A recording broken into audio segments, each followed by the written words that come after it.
Time to enter the smoke room again. This time we're going to start up William's route. If you've been following these videos, you'll know that he and Nick are the two routes I'm doing through on the channel. I'm sure other people will play Cliff and Murdoch, and it's also available for free. You can play these ones yourselves.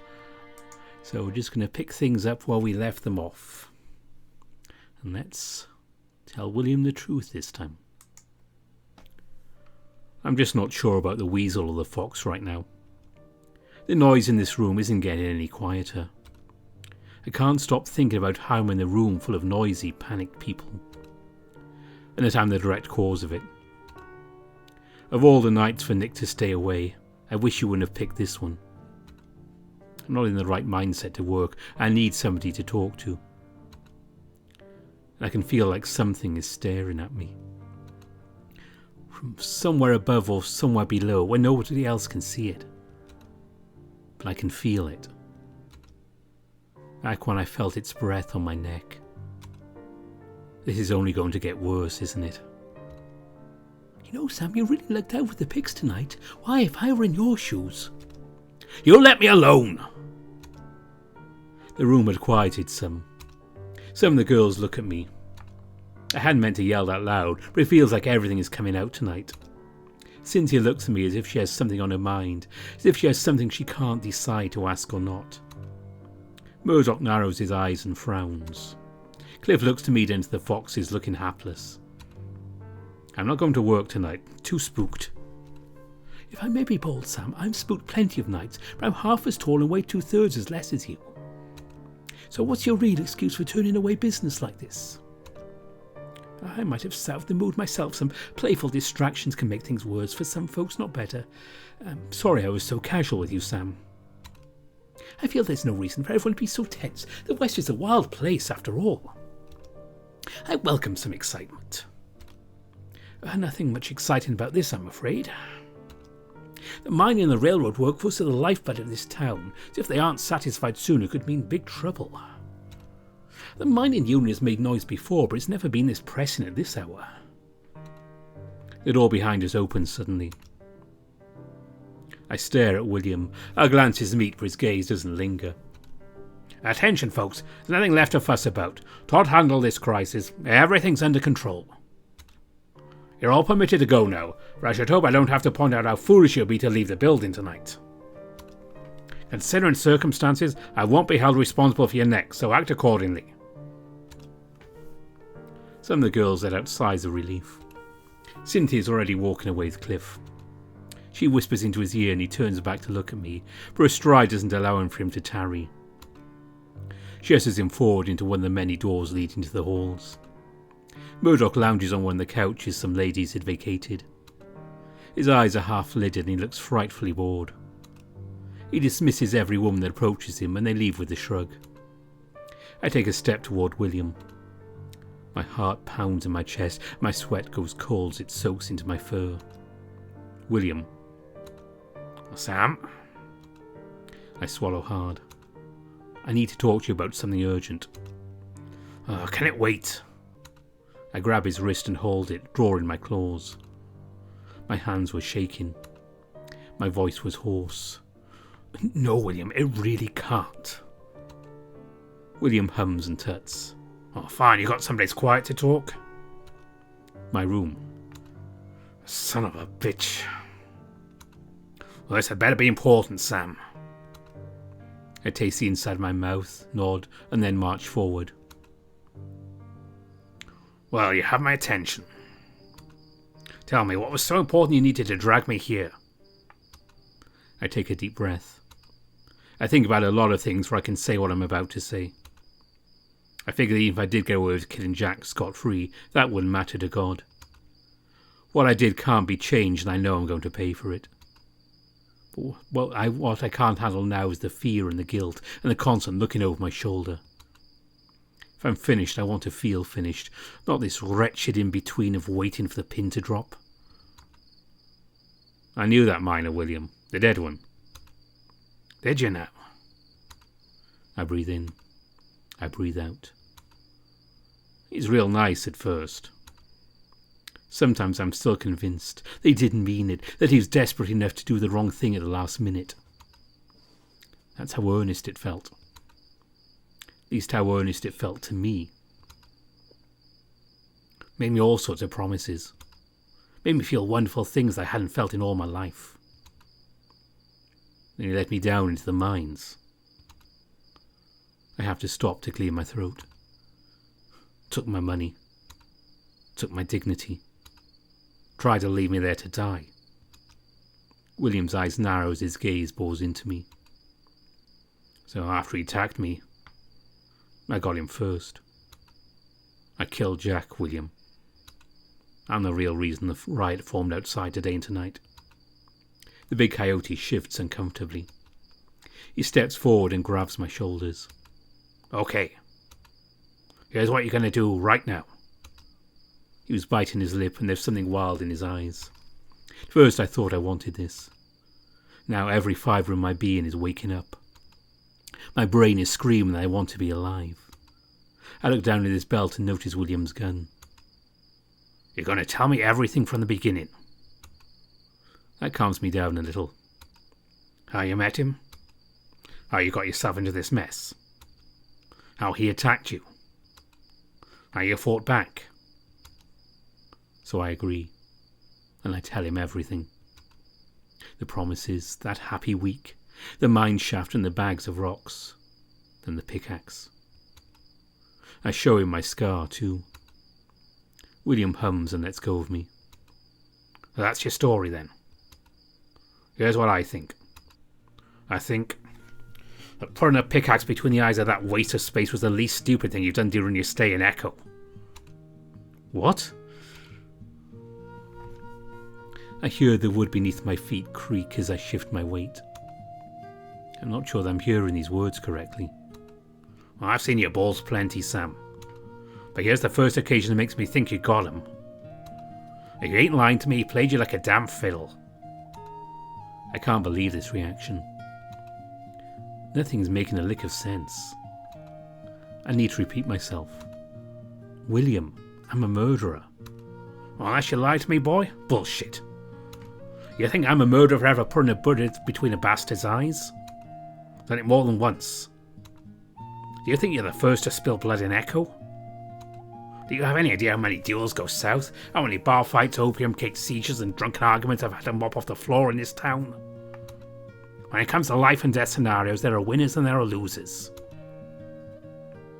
I know you, Sam. You wouldn't hurt a fly unless you were forced to. Frankly, it's one of your worst qualities. Part of me still can't believe what I'm hearing. Was William telling me the truth? William knows more about the law than I ever will. Did I really do nothing wrong? All of this fear, all of this self-hatred. Was it really all for nothing? For the love of God. Please don't bawl like a woman in front of me. I wipe the warm tears from my cheeks and nod. So what now? Now that's a fine question. Protocol is I take you into custody tonight and reveal a confession to the public in the morning. Then you present your case formally, I prepare it for the judge, and you wait for your trial. After that, I do some investigating. I present the evidence we found in the mines. If it aligns with your story, I'd recommend no charge against you. So that's what we're going to do then? Oh, absolutely not. James Hendricks is involved now. A mob of angry miners think this is all his fault. But it isn't. You drag thousands of desperate men to a shithole, promise them the dream of a house and a future, and you pay them in peanuts, and you expect that isn't a powder keg waiting to go off? But that doesn't make James a killer. I'm the one who did it. Well, that's a good line. You're feeling suicidal, save it for the trial. My head is spinning.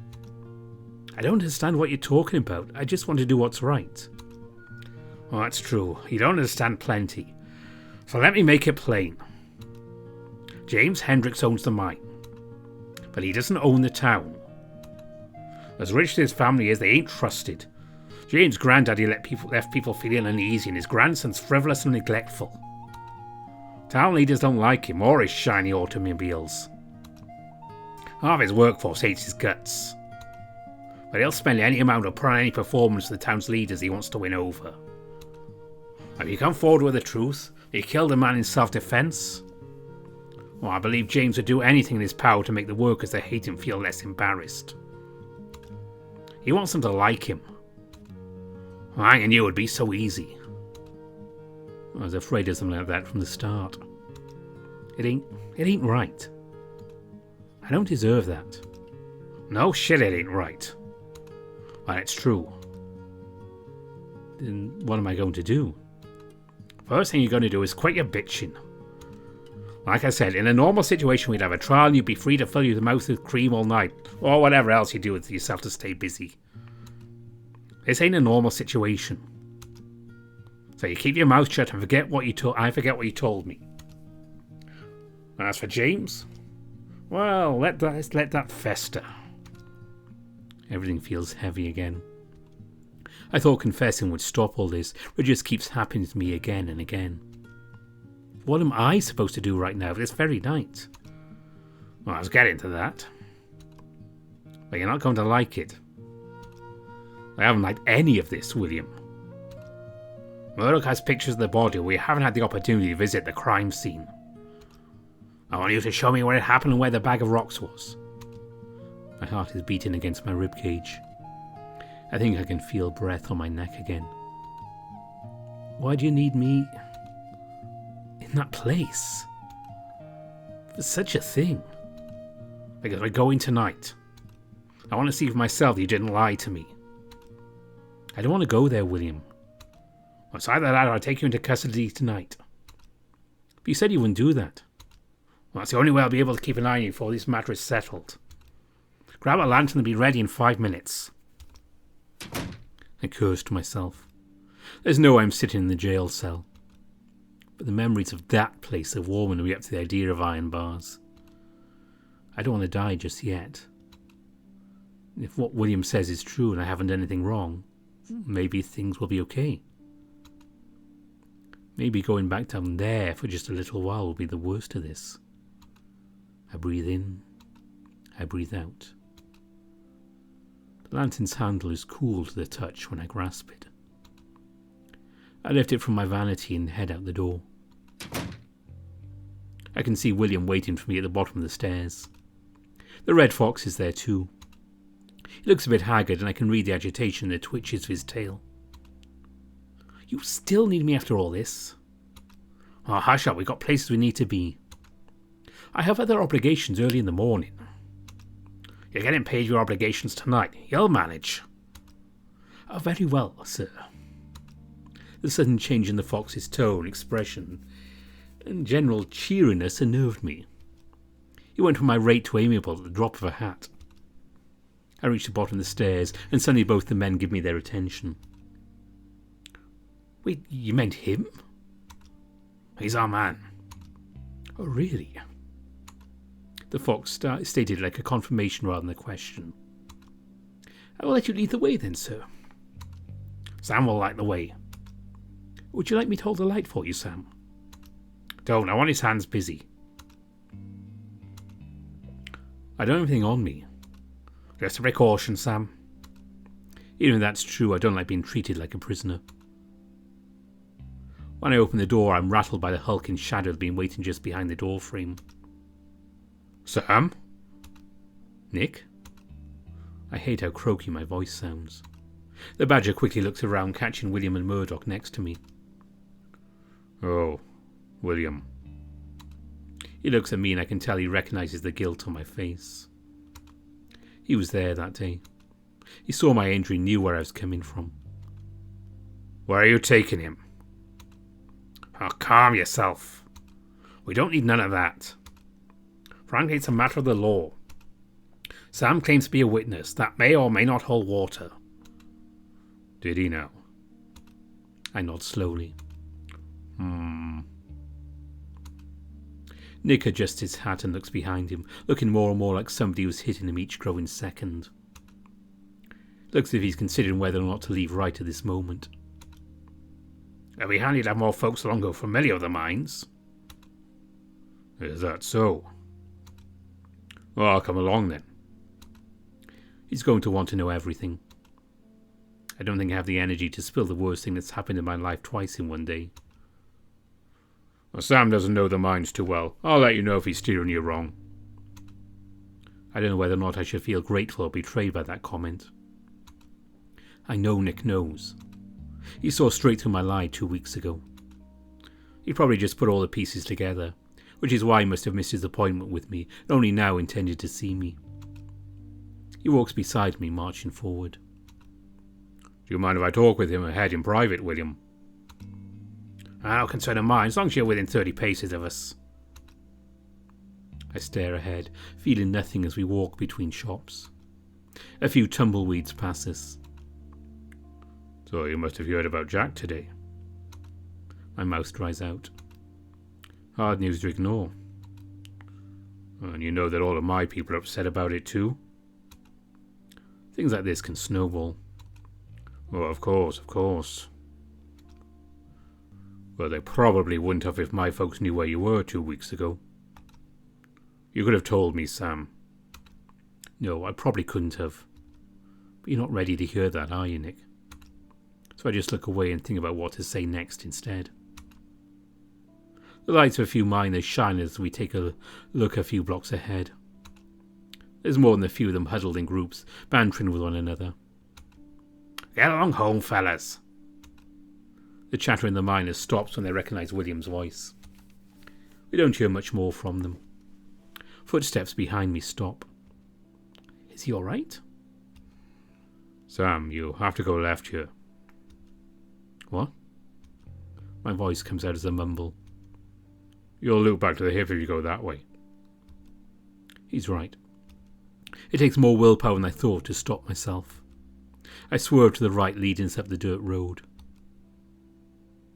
We walk for a good 5 minutes or so without much words spoken between the four of us. William. I keep walking. What, Sam? What if somebody moved the rocks when we get there? Well, it doesn't seem likely. It's been 2 weeks. I feel Nick tighten beside me as I say that. Oh, we could check for signs of them. But if I'm being honest, it sounds more likely you made up a detail than somebody moved bags full of rocks on their own accord. Whoever it's the area we found Jack, it hasn't been in use for some time. My feet stumble. I hadn't realised Nick was one of the people who found Jack. I don't think I'd have stomached seeing what was left of him. Nobody would have cleared them out for hazard prevention. So if Sam says they are there, then they'll be there. I expect them to be. But if they ain't, one lie tends to reveal more lies. I'm not lying. Didn't say you were. A light shines on the road ahead of us. As we move closer, a lanky figure meets us. Hey, who's out there? Stand down, Todd. William? You're back earlier than I thought. I can agree on that. How goes the patrol? In some ways better than expected. I was worried when I saw a cap light up ahead, but it was just Nick and the rest of you. There's more compliance than I thought there'd be, but it might be only temporary. Some folks are going to want to talk to you tomorrow. I'll attend to it. But something else came up. Such as? The otter takes a breath. I've been feeling funny, so it might have been nothing. Well, what did you think you saw, Todd? The otter rubs his neck. Dancing ladies. Dancing ladies? That's what I said, William. Dancing ladies, a girl with 3 with picnic baskets, prancing into the mine. Dancing ladies shouldn't be going to the fucking mine, Todd. What the hell? Well, that's part of why I was hesitant to report it, sir. I don't think they were real. Fuck's sake, Todd, are you on something? Sir, no, sir, I'm clean as a whistle. But I might be running a fever. Folks say it's normal in these parts to get sick and see things, especially when we're working long hours and we're low on water. Well, ain't nothing normal about seeing 3 ladies prancing into a mine with picnic baskets. Jesus Christ, Todd! The otter shuffles. He's clearly embarrassed. That we can agree on, sir. Well, we're going to the mines anyway. That unnerves the otter quite a bit. Oh, what for? I need extra eyes on this one. He points at me. He's showing me something important. I don't expect he'll do anything stupid because his word is on the line. That means I'm going to need you back in town near the station. Todd's brow lifts and he whistles. I can do that, no trouble at all. Good, let's move. Oh, Todd, before I forget. The otter turns on a dime and gives William his full attention. We're not back before dawn. Put up a warrant for Sam here. Yes, sir. The otter trots off. I'm trying to feel the effect of the words that hit me. But I don't feel anything right now. Instead, listlessly, I move forward.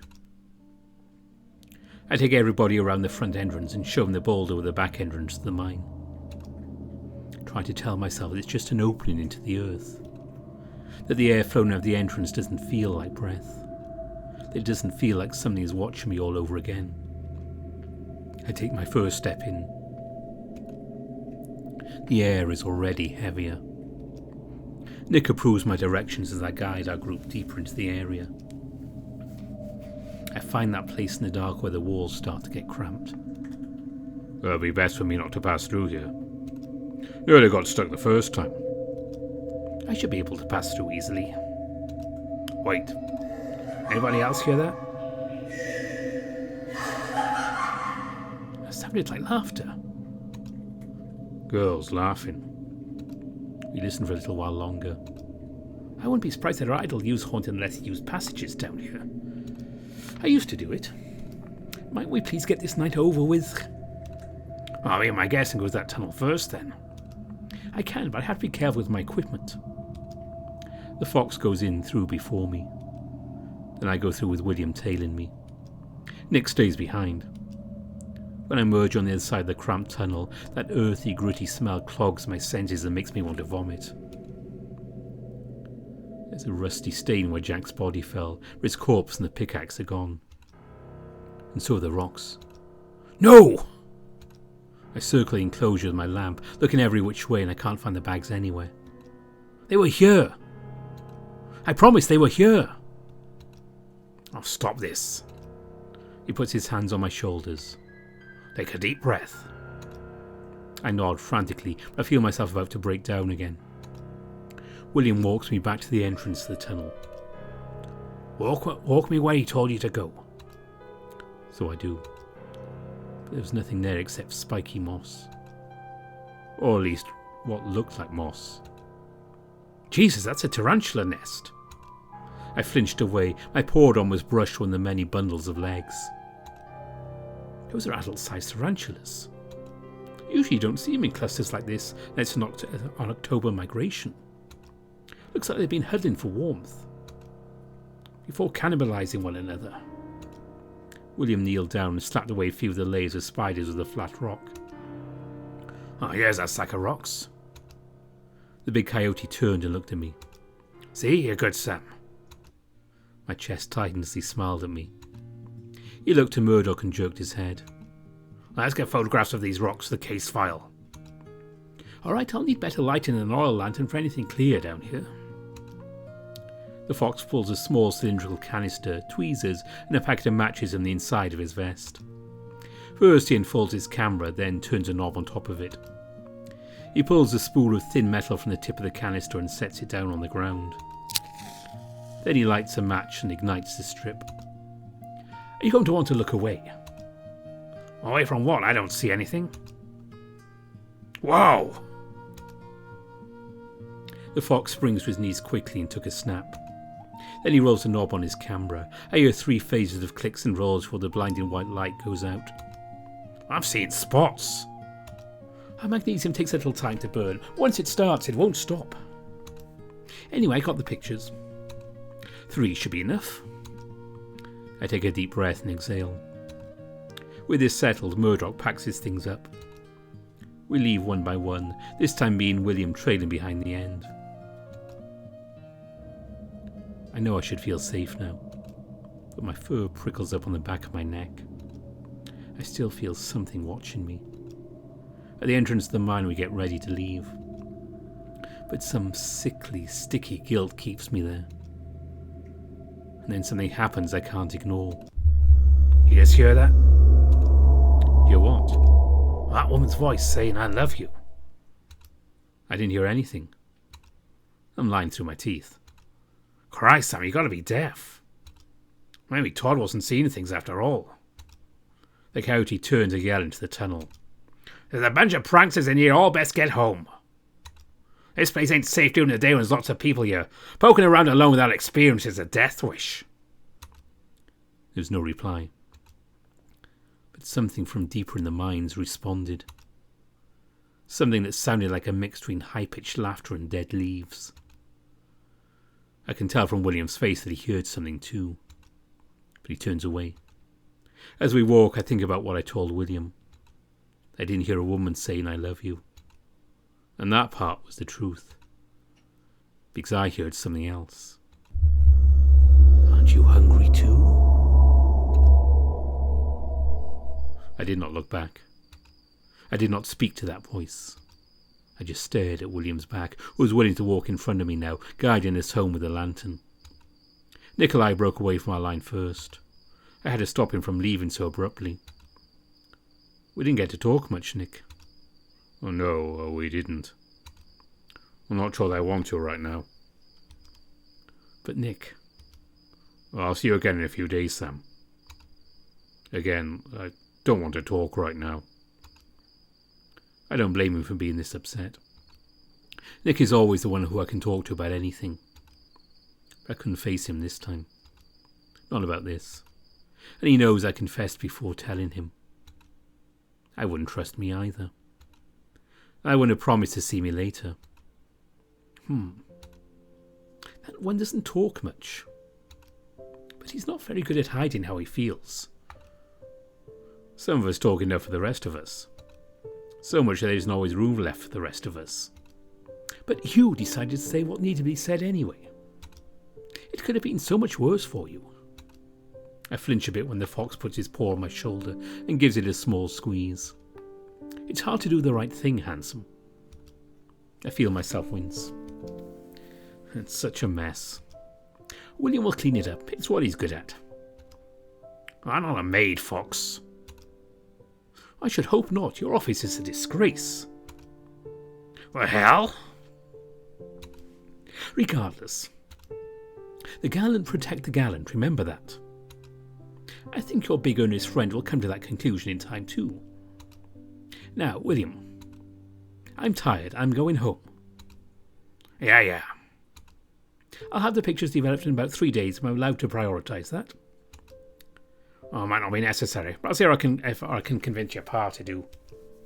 Go on and git. Thank you. The fox fades away in between the buildings. It's so late that most of the bars don't even have lights on. In time we arrive upon the sheriff's office. Inside, a nicely furnished office with scattered papers piled on the desk, Todd is pacing back and forth diligently. I'm surprised there exists a man this dedicated to his post. I'm certainly not suited to be any deputy. William, Sam, you're back before dawn. The otter winks at me. Bet you're glad about that most of all. Oh, that's right. I forgot that William put a conditional warrant on me. In his defence, it's good to be prepared. In my defence, I resent it a little. I couldn't be gayer. Our minds weren't trouble, were they? William and I looked at one another. I heard something strange. We didn't want to linger. Might be folks doing something sly in that mine after all. I'll put a pin in that. The coyote looks at his watch. I'll go home, Todd. It's 3:30. Is it really? Oh, the folks must be worried sick about me with all the commotion today. I hope they'll forgive me for making them worry. Try to get some rest. You too, William. The coyote sighs and takes a seat at his desk. Well, I've got a few busy weeks ahead of me. So I'm free to go? Yes, for the moment. I look behind me at the door. The night is darker than any I've seen in a long time. Is it okay if I stay for the night? The coyote laughs. He rifles through his pocket and pulls out a keyring. Then he stands up and beckons me over to another room with his burly arm. We come to a small, cramped room with a lounge chair and a desk in front of iron bars. I thought you hated the idea of sleeping in a prison. I start to reconsider it's really that dark outside. That's certainly true. Well, that's the only bed we've got. The coyote paces around the room, then finds some boxes and blankets. In no time at all, the chair in front of the desk is looking like a cozier kind of bed. Alright then, I'll be the prisoner for the rest of the night. He opens the jail cell and makes himself comfy on the prison bed, fluffing up the pillow there. If I get fleas from this, you're washing them out of me. When I fall asleep, I wouldn't recommend any bright ideas about skipping out of the town. I scoff at him. I don't have the money to anyway, remember?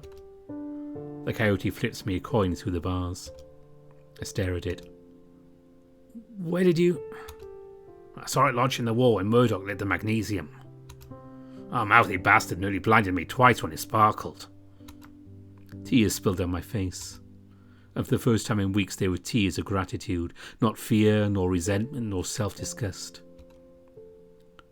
You know what they say about piss poor luck? No. You're friends with a guy who ain't got it. He laughs at his own joke, then quickly sobers up. See, that was a joke at your own expense. I could tell that, William. You didn't ask me why I laughed, though. Sure didn't. Damn it, son, I laughed because it was ironic. Man likes garbage, too. I don't really believe that. Worse things have happened to me than this scar, boy. You're good, Sam. I knew that through and through before you even proved it. But if my job is worth anything, it's to make sure good folks don't suffer. Is that all, though? Is that really why you're doing all this for me? Because I'm good? Well, that's not all, no. I didn't think so, William. Well, I'd hope your memory wasn't that short on account of everything I told you today. Something about letting things fester. A thing that good people do.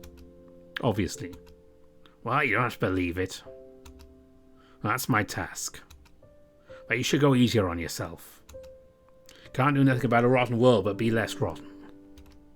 And maybe forget to point out where the water trough is when a man tries to put out his own fires. Another pearl. Oh, I'm chock full of them. I believe it. You're going to be mouthy too. I smile. Well, I already knew that. Of course you do. I can still smell me on your whiskers. Fuck you, William. It ain't my fancy. My chest tightens a little at that. Night, Sheriff. A night, whore. There we go. That is it for this update. Nice to actually see William getting a bit more time there. Get to know him a bit. So let's just save him along here.